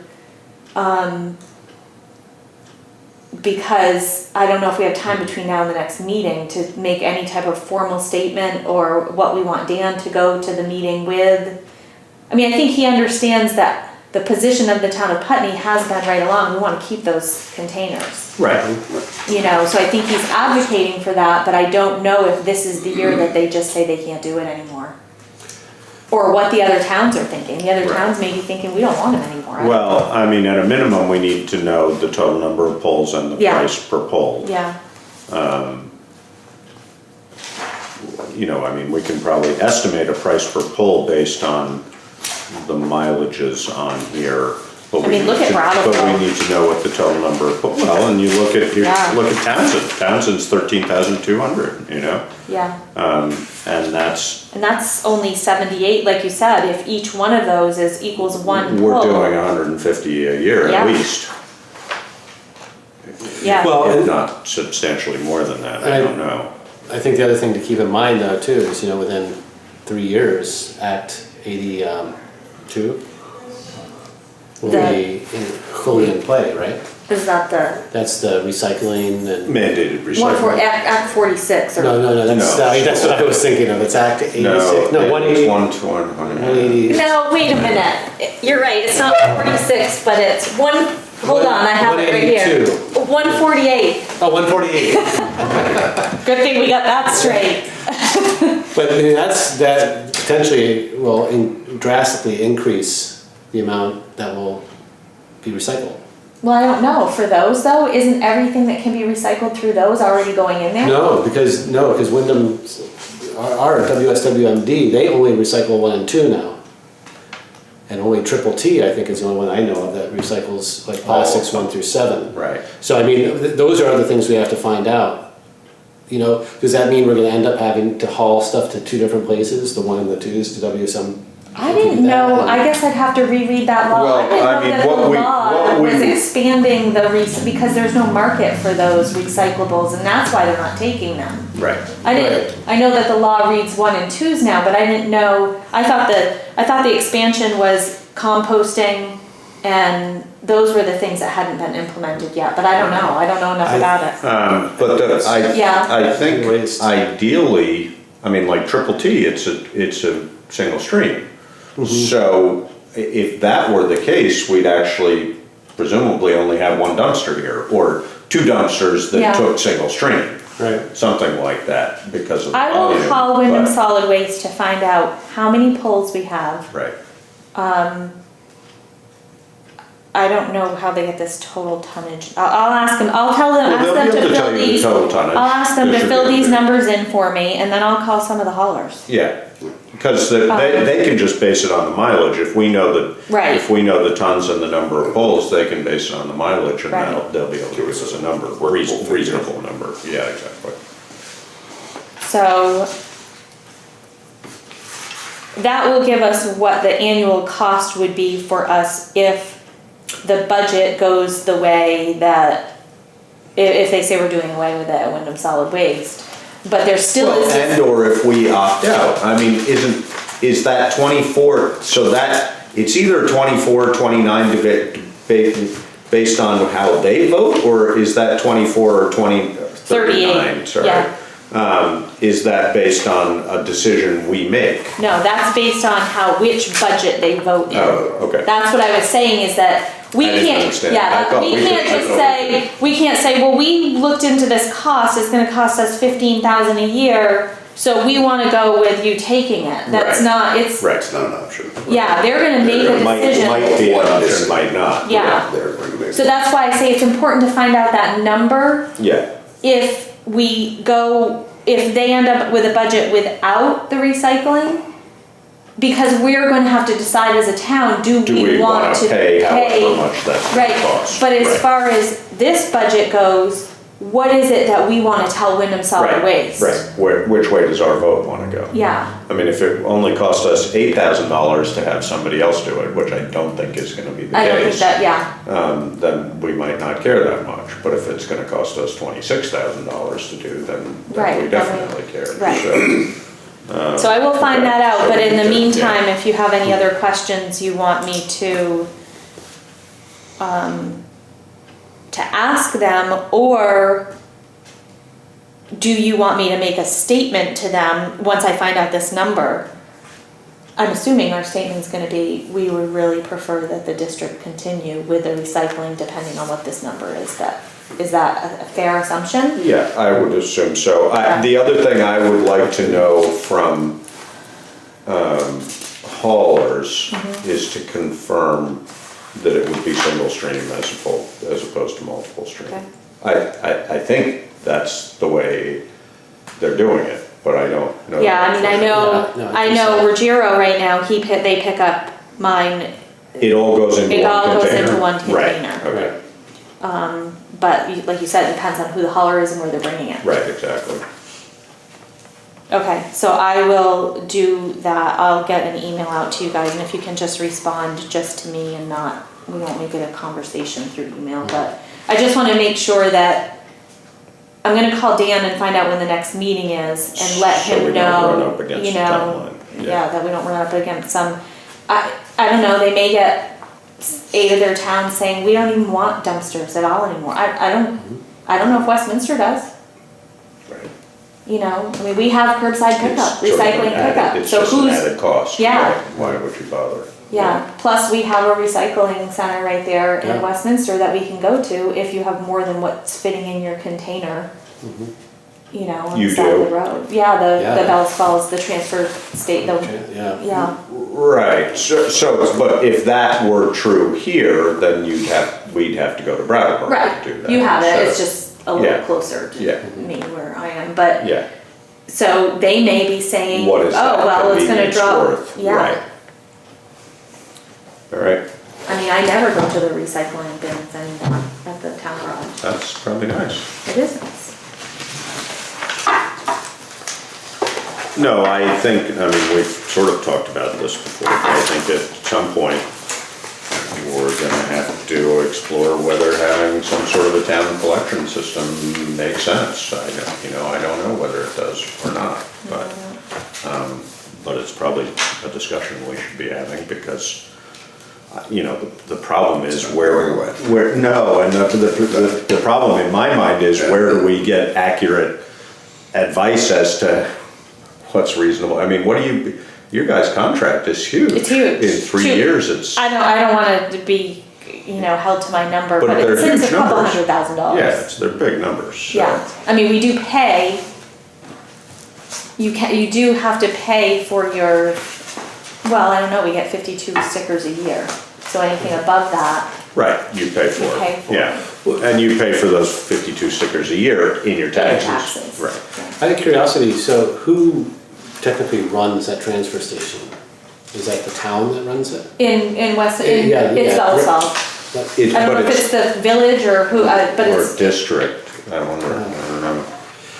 Because what's interesting about it, I mean, it's super well run. yeah. And Yeah, I think it's well run. I think it's run in a way where they actually make money because they store it so well. They can sell, I mean, scrap is pretty bad. I think they have a lot of volunteers, Yeah, so they that's do. my experience, is Yeah. that, you Yeah. know, there might be one or two hired people there, but for the most part. Yeah, now they they're belong hired. to a district up there, it's yeah. like Windsor, it's like only 2 towns or something, I can't remember. But everything, I think all their trash goes to Goes to, Claremont, yeah. or used to, I don't know. I don't know. All right, so, application for increase in allocations, water and sewer. So we Famolare. are looking, they're requesting an increase from 230 gallons a day up to 400. They're changing a 1-bedroom apartment, 6-employee retail space to 2-bedroom apartment, 4-employee, 12 participant. There's going to be an exercise studio. So they're asking for an increase in allocation based off of what the state wastewater permit has. And I don't have any problem with it, that we have, it's not that big of a. Makes sense to you? Yeah, it actually puts them in line with what they're doing there. Should be done. 13 Yeah. Kimball Hill? Oh, Yeah. yeah. So I just need an approval of that. Did I give you a copy? Yeah. So it's both for water and wastewater, and they're both the same increase in allocation from 230 to 400 gallons per day. So moved? Yeah, so moved as, watering system application as presented. Okay, second. Really the facts. It's been moved and seconded to increase the allocation for Hilary Famolare at 13 Kimball Hill Road to 400 gallons. 234. If there's no further discussion, all in favor? Aye. Okay, White Whitney. Okay, so we got a White Whitney request, and every time I get one of these, I don't know, it's awkward because the request comes in. Obviously implies who's involved. It comes in with a name on it, and then we get here, and I don't want to say the name, but we really can't go into executive session. So I had a conversation with Anita today about it, and I'm like, why does the select board approve White Whitney requests if we already have a committee that's reviewed the application, knows the money that we have, and they have approved it for payment? I can see the select board signing a warrant, just like anything, telling Anita it's okay to pay it. But, so, we decided today that that was a very awkward, we're not sure why it ended up that way. So we're gonna kind of take that one off of the agenda. You'll see the warrant come through when she pays it. She's gonna use the approval from the White Whitney committee as her invoice to pay. Yeah. And then you'll see the final result of that. You know, if it's over $500, then It would be different, It would be yeah. different, Yeah. but And just out of curiosity, why is it that we can't go into executive session for that? I talked to the league about it. There's not one of those. That Yeah. is how it was done. in the It past. was, and we Right. were kind of skirting around the And executive that doesn't session. fall into, Any of the categories. Doesn't fall It's into any not of the personnel, categories. it's not contract, it's not legal, there are No, legal okay. implications. And the other That's my understanding. And the other difficult part about it is for you to make a decision, I would think you would need to see The information. the information too. And if you have appointed people to do this, to do that, right? then, and they're vetting everything and they're Then going through it's the redundant. information, it just seems like we should rely on their. No, And I look at think it, the over, you know. and I think the over 500 is a good, because that, I can't remember one that was over There hasn't been 500. one since I've been here. Not that. I'm Other than aware the of. Christmas, holiday time Right, payments. yeah. That one goes out, and that's to Right. businesses anyways, and we don't know who even gets those. They pick who's gonna get them. Yeah, no, I think you're right, but I do think, I mean, in the interest of not having something occur that we don't want to, that, you should look at them clearly. But Yeah. there also should be a trigger cutoff, which 500 bucks Yeah, seems reasonable. and most of where- the time, you know, that should- Steve Hazley comes in and Right. talks to me about it, and they've talked to Putney Family Services, so there's a Right. group of people that are really vetting Yeah, the application and the applicant and what their needs are, so, okay. yeah, Yeah, that makes sense. okay, so I kinda took that off there. Planning grant resolution. So this was what Pip came in last meeting. He's applying on behalf of the town for a municipal planning grant, and they're going to work with Windham Regional, the Conservation Committee, some A&R representatives to revise the current flood hazard zoning regulations. Most of the money is going to be spent on community outreach for the properties that will be located in this river corridor flood area to make sure that people understand the implication of this change to the regulations if it were to happen. So a lot of the money is being used for that. Public meetings, mailings, community outreach, so that's what this grant is for. So he needs a resolution approved by the board that names me as the chief executive officer and the grant administrator, and Laura as the alternate, so that if I'm not here, she can do the work. So moved. So moved. Second. It's been moved and seconded to approve Cynthia as the CEO and Grant administrator. grant administrator, and Laura as the alternate for municipal planning grant. As stated, and the resolution for the municipal planning grant. Resolution for municipal planning grant. If there's no further discussion, all in favor? Aye. Aye. So if you guys could sign. Congratulations. Oh, thanks. Another hat.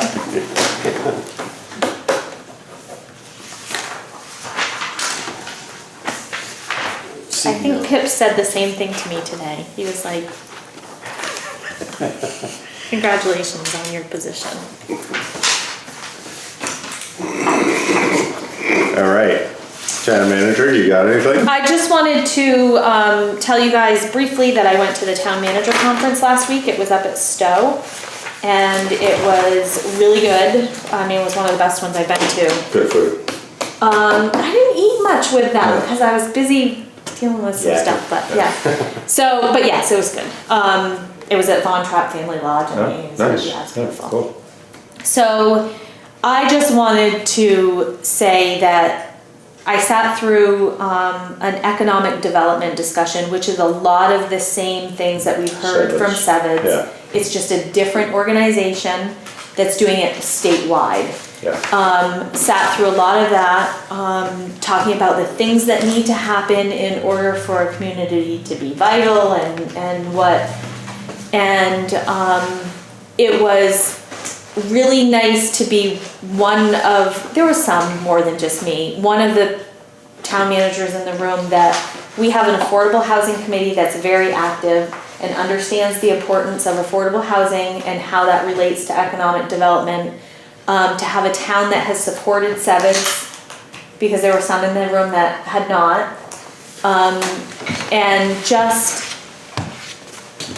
sometimes you go there to learn, but what I really learned is that we're doing really Doing well. well. You know, it really felt good to say, okay, yep, we've been talking about this.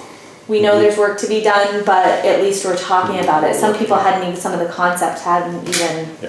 So I just wanted, it's nice to go and know that you're doing what is being recommended. It was a pat on the back a little bit. I did get up for 10 minutes and came back and they had signed me up for something. So, That'll teach you to leave. yeah. That's right. You do it. So apparently I must have talked enough to have them think I should do something instead of just sit there and talk. But I was glad I was able to go, and so it was good.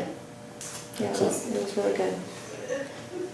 There was a class on Friday that was a leadership class, and it was all about assessing your personality, and that She was from VTC. She was there for 3 hours. You wouldn't have thought you were there for more than an hour.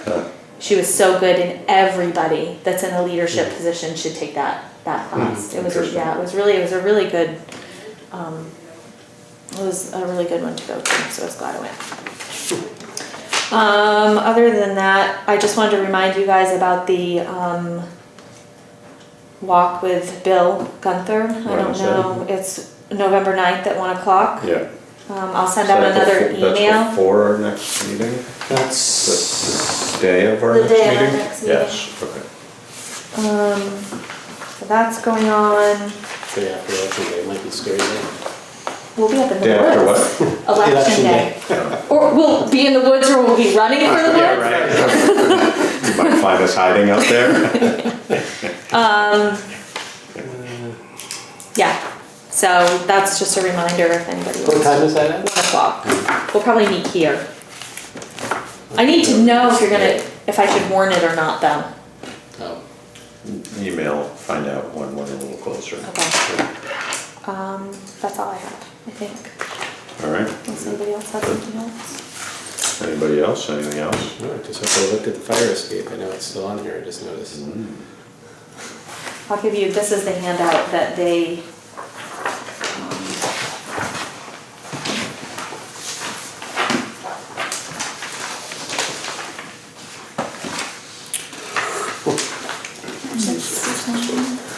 or is this yours? Oh, that's all. Okay, I'm done.